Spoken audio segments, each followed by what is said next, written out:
Madam ఆడే ఉన్నారు.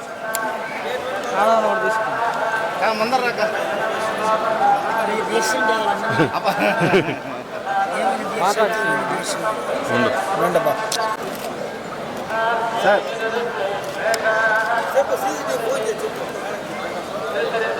ఇద్దరు కలిసి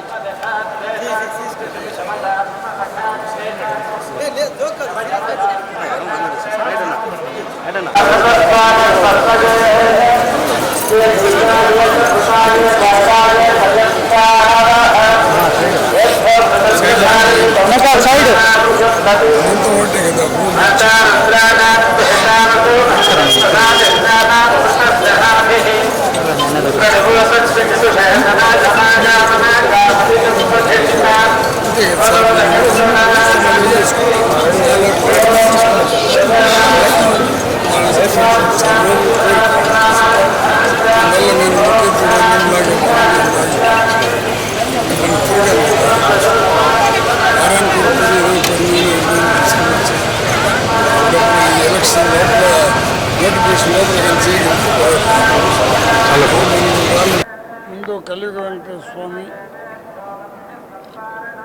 వారి పాద పద్మలకు నమస్కరిస్తూ, అదేవిధంగా జగన్మోహన్ రెడ్డి యొక్క ఆశీర్వాదాలతో మా పాప అయినటువంటి కృపాలక్ష్మిని జీడీ నెల్లూరుకి సమాన కొత్తగా పెట్టారు. జీడీ నెల్లూరు ప్రజలకి నేను ఎప్పుడు రుణపడి ఉండా, అదేవిధంగా జగనన్నకి రుణపడి ఉండా. అన్ని రకాలుగా ఈమెకి తోడు నీడగా నిలిచినటువంటి మిథున్ గారికి, వాళ్ళ తండ్రికి కూడా మేము ఎల్లప్పుడూ కృతజ్ఞత ఉంటాము. ప్రజలందరూ సుఖ సంతోషంగా ఉండాలని దేవుణ్ణి ప్రార్థిస్తూ, నన్ను ఏ విధంగా దీవించి, నన్ను ఏ విధంగా ఇన్ని సంవత్సరాలు నా నియోజకవర్గానికి సంబంధించిన జీడీ నెల్లూరు కాన్స్టిట్యూన్సీకి సంబంధించిన ఓటర్లకు అందరికీ కూడా పాదాభివందనాలు చేస్తూ, నా బిడ్డను కూడా వాళ్ళ బిడ్డలుగా ఆశీర్వదించాలని లీడర్లకు అందరికీ కూడా తల వంచి నమస్కరిస్తున్నాను. ఇప్పటి వరకు నా దగ్గర ఒక్క పైసా తీసుకోకుండా నాకు అన్ని రకాలుగా తోడ్పడినటువంటి నా నియోజక ప్రజలకి పూర్తి విశ్వాసంతో నేను దేవుడికి నమస్కరిస్తూ వెంకటేశ్వర స్వామిని మరి ఒక తూరి మా పాప జీవితాంతం ఆమె పేదవాళ్ళకి సేవ చేయాలని ఒక భాగ్యాన్ని జగన్మోహన్ రెడ్డి కల్పించాడు. దాన్ని నేను ఎక్కడ కానీ ఎవరి దగ్గర ఒక రూపాయి తీసుకోలేదు, కాంట్రాక్టుల దగ్గర తీసుకోలేదు, ఉద్యోగస్తుల దగ్గర. నా జీవితం అంతా పేద ప్రజల కోసం పయనించినాను. అదే దృక్పథంతో మానవ సేవ మాధవ సేవ చేయాలనే దృక్పథంతోనే మా పాపకు కూడా నేను జగనన్న దగ్గర అడగటం, దేవుని ఆశీస్సులు జగనన్న ఆశీస్సులతో పాపకు వైఎస్ఆర్ పార్టీలో టికెట్ జీడీ నెల్లూరుకు రావటం, మీ అందరి సహకారం కూడా ఆమెకు ఉండాలని దేవుని ప్రార్థిస్తూ మీకు నమస్కారం. ఏడుకొండల స్వామి ఆశీర్వాదంతో,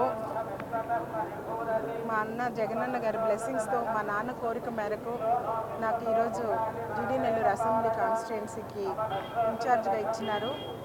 చిత్తూరు జిల్లాకు పెద్దాయన పెద్దిరెడ్డి గారి ఆశీర్వాదము, మా అన్న మిథునన్న దీవెనలతో ప్రతి ఒక్కరూ, చెవిరెడ్డి సారు, కరుణాకర్ రెడ్డి సారు, సజ్జల గారు, ప్రతి ఒక్కరూ నన్ను ఆశీర్వదించి వాళ్ళ బిడ్డగా ముందుకు పంపించారు.